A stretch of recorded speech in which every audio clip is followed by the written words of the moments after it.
অল্প পানির মাছ যখন বেশি পানিতে যায় তখন সব কিছুই উল্টাপাল্টা করে। গ্রামের মানুষ যখন হঠাৎ করে হুট করে শহরে যায় তখন সব কিছু উল্টাপাল্টা হয়ে যায়। আসসালামু আলাইকুম, কেমন আছেন সবাই? ওয়েলকাম করছি আরও একটি ব্লগ ভিডিওতে।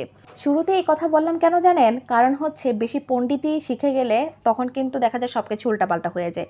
দেখবেন হুট করে গ্রামের মেয়ে যখন শহরে পড়াশোনা করতে যায়, ভালো একটা ভার্সিটিতে পড়তে হয়, তখন দেখবেন তার গেট আপ চেঞ্জ হয়ে যায়, সব কিছু চেঞ্জ হয়ে যায়। সেই রকমই আজকে একটু পণ্ডিতি করতে গিয়েছিলাম আমি হচ্ছে ভেবেছি প্রথমে যে একটু পাস্তা আর নুডলস মিক্স করে খাবো, আর এই নুডলসটা হচ্ছে রামেন নুডলসটা, মানে যে ম্যাগি ব্র্যান্ডের যে রামেন নুডলসটা সেটা। তো যাই হোক, কথা বলতে বলতে ওগুলো সেদ্ধ করে নিলাম, সাথে একটু আলু ব্যবহার করলাম, কারণ রামেনটা সাধারণত আমরা স্যুপ করে খাই। তো দেখা যাচ্ছে কি যে আমি আজকে পণ্ডিতি করেছি যে নর্মাল নুডলস যেভাবে রান্না করি না সেভাবেই আসলে করছি। তো যাই হোক, এদিকে নুডলসটা সিদ্ধ করে পানি ঝরাতে দিয়েছি, আর এদিক দিয়ে একটু সবজি হচ্ছে গুছিয়ে নিচ্ছি। আপনাদের ভাইয়া কিছু টুকটাক বাজার নিয়ে এসেছিলো। তো যাই হোক, যেহেতু ঈদের সময় আমাদের বাজার করা হয়নি খুব একটা, কারণ বাড়িতে চলে গিয়েছিলাম, গ্রামের বাড়িতে ঈদ করি সব সময়, তো সেই জন্য কিন্তু বাসায় তেমন সবজি টবজি ছিল না, সব কিছু শেষ হয়ে গিয়েছিল। টুকটাক সব সবজি এখন কেনা হচ্ছে। লেবুর দাম কিন্তু এখনও কমেনি, এগুলো কিন্তু 40 টাকা হালি নিয়েছে লেবু। আমি ভেবেছিলাম হয়তো রমজান শেষ হয়ে গিয়েছে একটু কমে যাবে, দাম কমে নাই। তো পেঁয়াজের দামও বেড়ে গিয়েছে।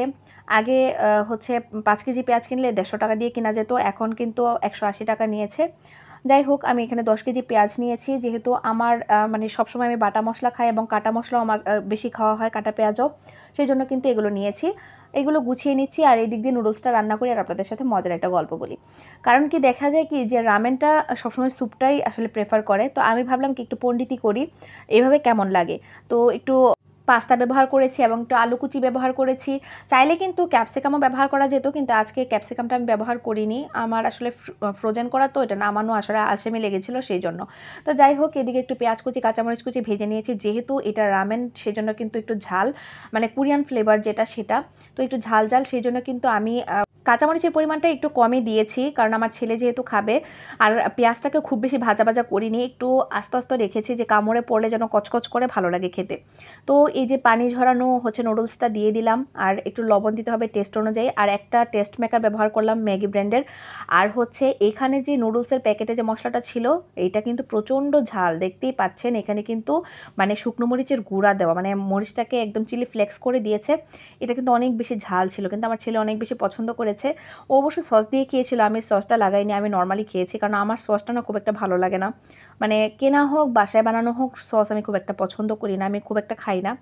যাই হোক, তো এই পণ্ডিতিটা করেছি, কিন্তু খেতে অসাধারণ লেগেছে। আপনারা চাইলে কিন্তু এই যে কোরিয়ান নুডলসগুলো এগুলো কিন্তু এভাবে রান্না করে খেতে পারেন, অনেক বেশি মজার হয়।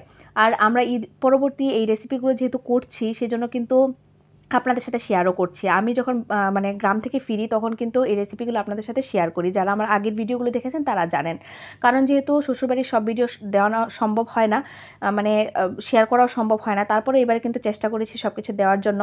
আজকের ভিডিওটা কেমন লেগেছে অবশ্যই কমেন্ট করে জানাবেন। আপনাদের যদি ভালো লেগে থাকে অবশ্যই লাইক কমেন্ট এবং শেয়ার করতে ভুলবেন না। ভালো থাকবেন, আল্লাহ হাফেজ।